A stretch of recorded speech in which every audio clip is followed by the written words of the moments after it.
Hello class, I chose to do my project on technology and football and how they have came together to improve the game for the players, coaches, and fans.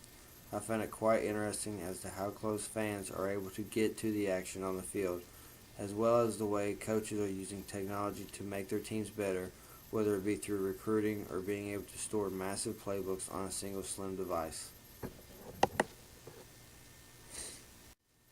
Here in this presentation, I will be covering three main topics of how technology and football has came together to be the game we know and see today. First, I will cover us fans and how the game has become more accessible to us as well as more enjoyable to watch from home or the stadium. Second, I will cover how coaches have used technology to their benefit in preparing their teams for victory. Lastly, I will be going over how technology in the medical field has improved players' treatment time and being able to treat the athlete for the correct injury. Our cable service providers know how important football has become to our everyday lives. They have expanded their capabilities and gave us more channels, allowed us better access to our favorite teams through special deals with companies like ESPN that allow fans to watch ESPN-specific broadcasts through their mobile app and website. When big games are on, like the Super Bowl or college football bowl season comes around, there will be two separate simulcasts depending on which team you are rooting for. Once again, increasing the overall experience of watching your favorite team play. As well as the simulcast just mentioned, the NFL has a way to upload your fantasy team into your view on your screen, whether that be your tablet or your television screen. The technology will keep track of your fantasy scores and show you highlights all in real time.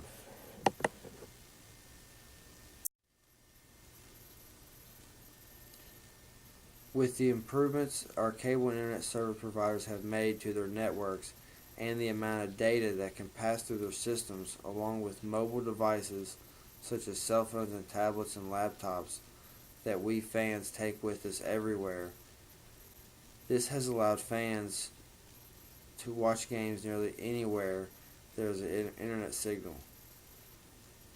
Being able to stream live games while we're on the go with our busy lives has kept fans in the action and has enabled them not to miss a moment of that said action.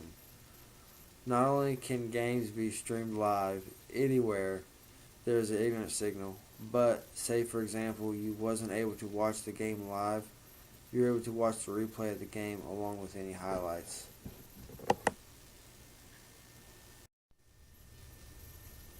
Football lovers and software engineers have come together and made applications for our mobile devices that will bring all the action of football season to one central app.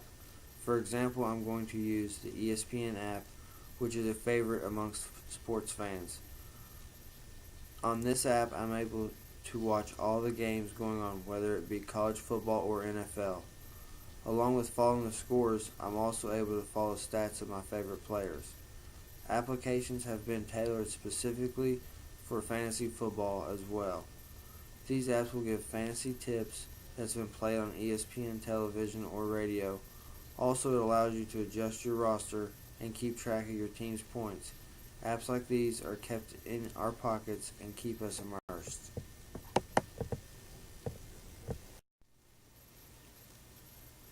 As a fellow football fanatic, I can never have enough channels to watch. Technology today has allowed football conferences in collegiate ranks and the NFL as a whole to broadcast their games on live television channels designated Big Ten Network, SEC Network, Pac-12 Network, Big 12 Network, and the NFL Network. These channels are available so fans can stay connected and watch their favorite teams, even if their team isn't playing in the prime time or local channels. These channels have many ways to be accessed, whether it be from a mobile device or your television. But, unlike for example ESPN, which gives broad sports news, each one of these networks reports news and stats specifically for the conference or league they represent, so fans that like to follow a particular conference or league in football is able to.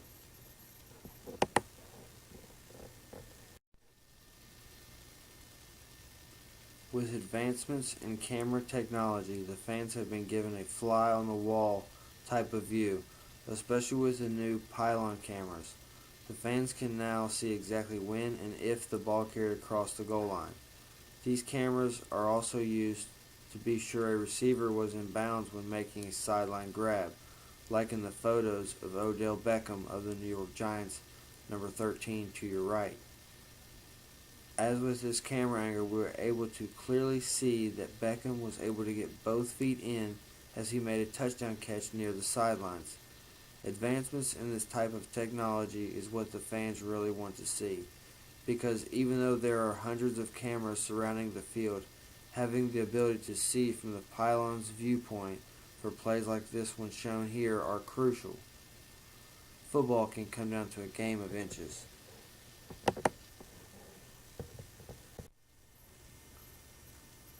One of my favorite parts of watching the NFL is when a player is mic'd up. What this means is a small microphone is placed on the player. It records trash talking that he does, his reactions before, during, and after a big play. This small piece of technology really puts a fan on the field with the players, as it records interactions with his coaches and teammates as well as with the fans.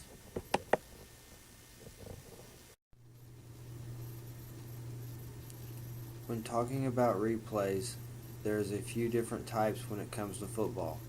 You have replays for review after a challenge flag has been thrown, instant replays of a big play that just occurred, and the actual replay of the entire game.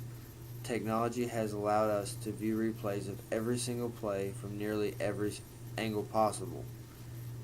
Instant replays are a very important aspect for fans, as we love seeing those big plays over and over again and reliving that excitement.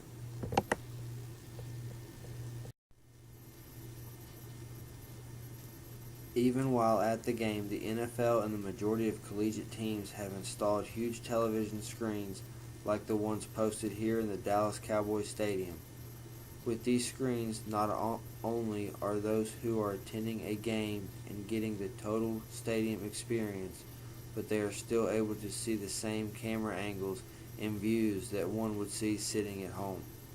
This is a great feat for technology, being able to broadcast video to the fans at the game as well as fans at home. Some may not have the best of seats for the game, but they will always be able to have a clear view with the giant LED screens posted in stadiums across the country.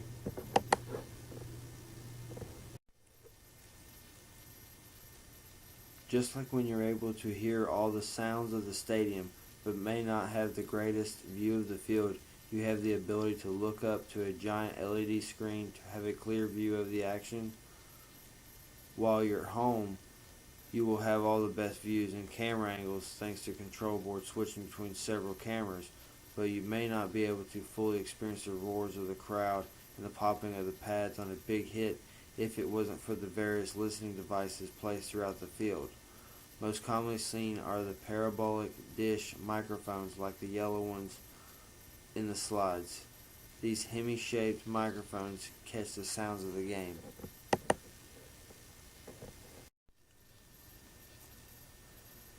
Every coach out on the field is most likely wearing some type of communication headset. This headset is used to communicate between each other, whether it be what they saw to improve the play for the next time or the next play to be called.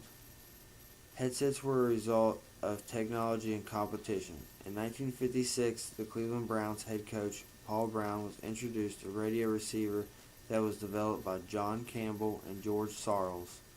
They suggested that Brown place the device in the quarterback's helmet to relay plays directly into the game rather than sending in the plays with a substitute. The system was first used in a game against the Detroit Lions. The Lions coaching staff, however, noticed that Brown wasn't substituting players like he usually did, and they eventually noticed the transmitter hidden behind a wooden light post. After the discovery, other teams scrambled to devise their own units, but none of them were as effective as the Campbell-Sarles version. Even that device had its technical issues, like the quarterback picking up a nearby taxi dispatcher through his helmet. The headset system was used in 3 more games by Brown before the NFL Commissioner Burt Bell banned its use league-wide.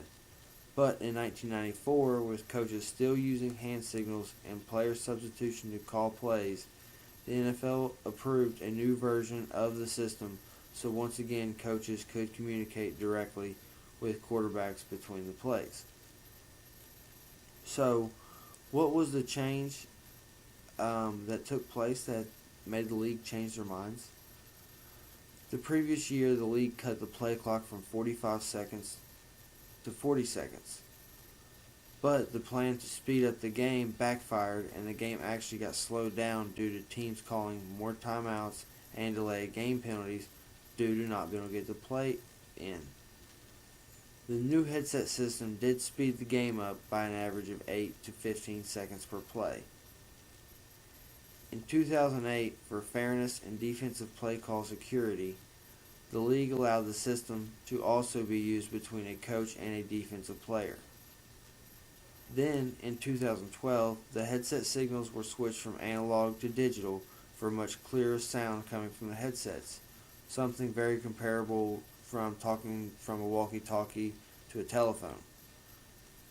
Then, in 2014, after 2 years of testing, the officials were also given headsets to communicate with each other wirelessly, allowing for better coordination among themselves.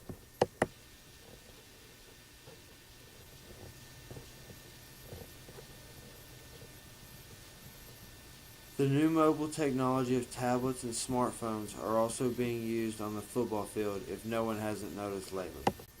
These small, easily transported, easy-to-use devices replaced massive paper and binder playbooks the size of encyclopedias.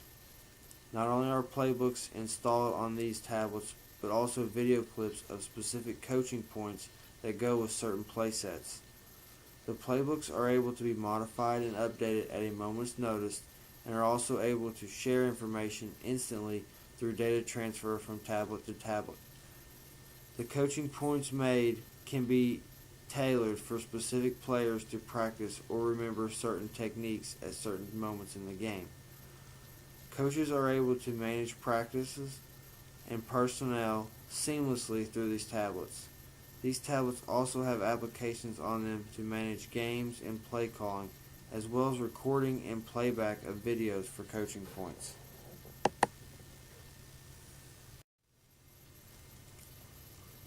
Coaching in this era took some time to catch up to the technology, but it sure has made things easier for coaches on the sidelines to express coaching concerns with players whilst in the middle of a game. Players used to have black and white paper printed off in segments, put together like a cartoon would be, and they would have to decipher where they made the mistake or where they need to improve from these printed off pieces of paper. Since the emergence of the tablets, those days are long gone. Now coaches are able to show players the play in video form in real life speed. Coaches are able to inform players of future adjustments that will be made, as well as players can get a different angle to view the play from and help them see the whole field. Having this capability on the sidelines allows coaches to be better prepared, and this kind of technology allows players to be better informed to go out on the field and execute the play just as the coach drew it up.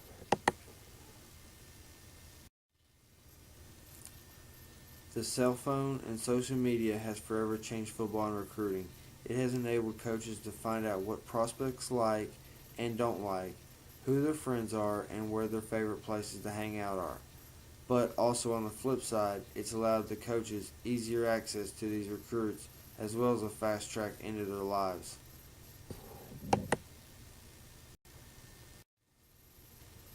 Equipment for the players has drastically been improved thanks to plastics technology, which has been able to make a much stronger helmet and shoulder pads while making them lighter, thus reducing the impact force and injuries. There are currently designs in the works for helmets that are completely overhauled for concussion prevention. But getting the NFL and players to adapt and change to something that is new and improving is a whole nother story. The same technology that went into making the helmets and shoulder pads lighter also went into making cleats lightweight as possible for a faster athlete. One topic I don't hear much about anymore though is the heat stroke. I know it's still there and it's still very real. The manufacturer of the pants, jerseys, socks, as well as any other fabric type of accessory an athlete may wear is designed with heat dissipative technologies to keep their bodies cool and prevent overheating.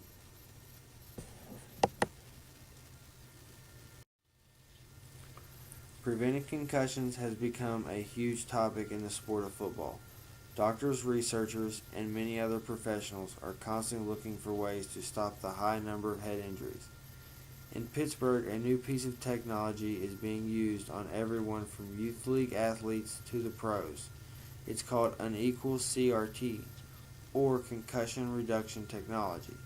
The CEO of Unequal stated they use bullet-resistant materials that is battle-tested, military-grade materials that are seen all over the world with military personnel. The product is even used and endorsed by Pittsburgh Steelers linebacker James Harrison.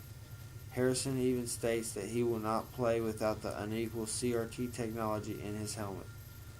According to a study performed with the unequal CRT material installed, the risk of injury associated with helmet impacts were reduced as much as 50%.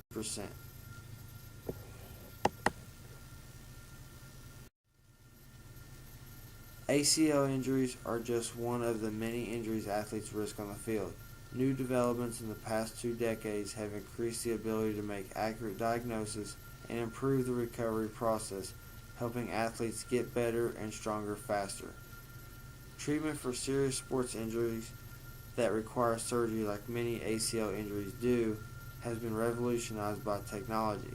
The biggest technological advances in treating sports injuries have been the use of the MRI and arthroscopic surgery.